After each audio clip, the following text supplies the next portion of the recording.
Good morning. I'm Jonathan Bardzik and welcome to my kitchen. It's another Saturday morning here. I'm throwing together a little bit of breakfast for my husband Jason and I. Making some omelets this morning. I'm going to start with a couple eggs.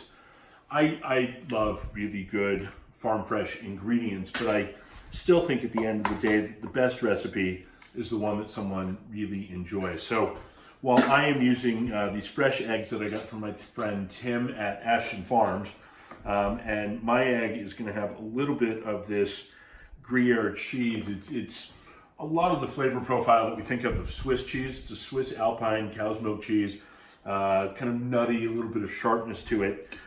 For Jason's, I'm going to use this American cheese, which may or may not actually be a dairy product, but it's one of his favorites, and it'll melt nice and quickly in his omelet. I have a couple eggs, little splash of milk, which I may have put in already. I get talking and forget things. And we're gonna come around to the pan, give it a pinch of salt, a couple quick cracks of pepper. Got a pan warmed up here, and I'll put in just a little bit of farm fresh butter. There we go. Let that melt quickly. Pan's a little warmer than I thought. There we go. One of the things I love about cooking at home is there is not a second take on this omelet. So if that butter's a little brown, we're gonna have a brown butter omelet. And it probably means I'm gonna get a little browning on the bottom of this egg also. The perfect omelet supposedly is totally pale underneath, and it is really lovely and delicate.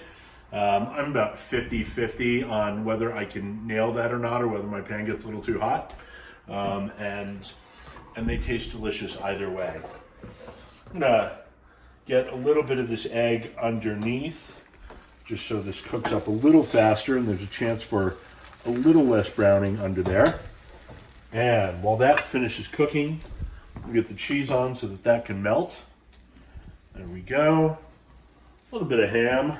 I'm quickly going to tear this up. You could chop it, but that seems like a lot of work, and this way it's just going to be a little easier to get your fork through. We'll let that melt for a minute. While we're talking about breakfast, I had my good friends Annie and Craig here this week.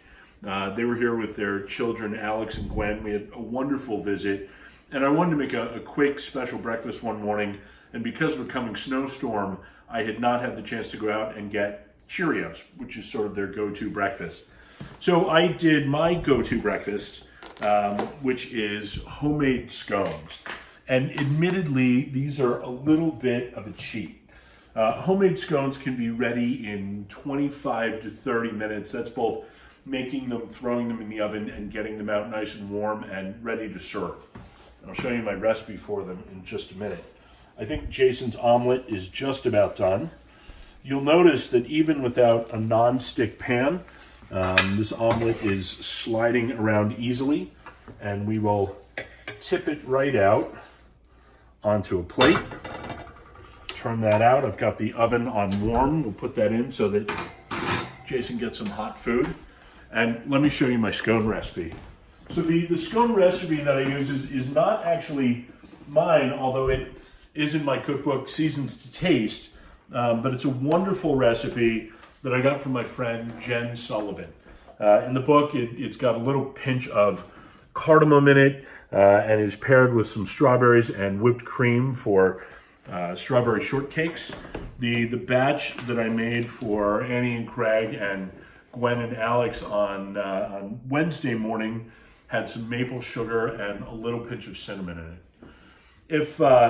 If you're looking down at the table through the camera, you probably noticed that there are some fortune cookies and some decorations. We have the red paper peonies and some lanterns all above the table. On Thursday night for dinner, I did homemade Chinese takeout. Our friend Heather and her son Noah and Heather's mom Debbie came over, so we had a table full, 9 people around the table.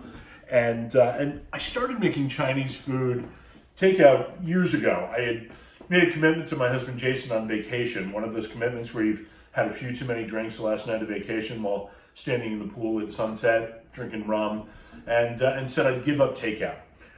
I didn't do so well at it for probably the better part of a decade, but I did at least start to learn how to make some of those favorite Chinese takeout dishes at home. And on January 1st, 2018, I gave up all takeout and delivery, and so I've been making a lot of Chinese food at home. This week we had some fried rice, sweet and sour shrimp, nice and fresh and light. And one of my favorites that I've been working on recently, which is lemon chicken. It's a whole lot like orange chicken. The sauce is essentially lemon juice, sugar, thickened with a little bit of cornstarch, and I've been playing around with it. I wanted a little more depth of flavor, so I've been giving a splash of Chinese rice wine. You can also use dry sherry as a really close flavor substitute, just to give a little more depth of flavor, and it's over some quickly pan-fried breaded chicken cutlets. I will get that recipe up this week on my blog. I think I'm just about there.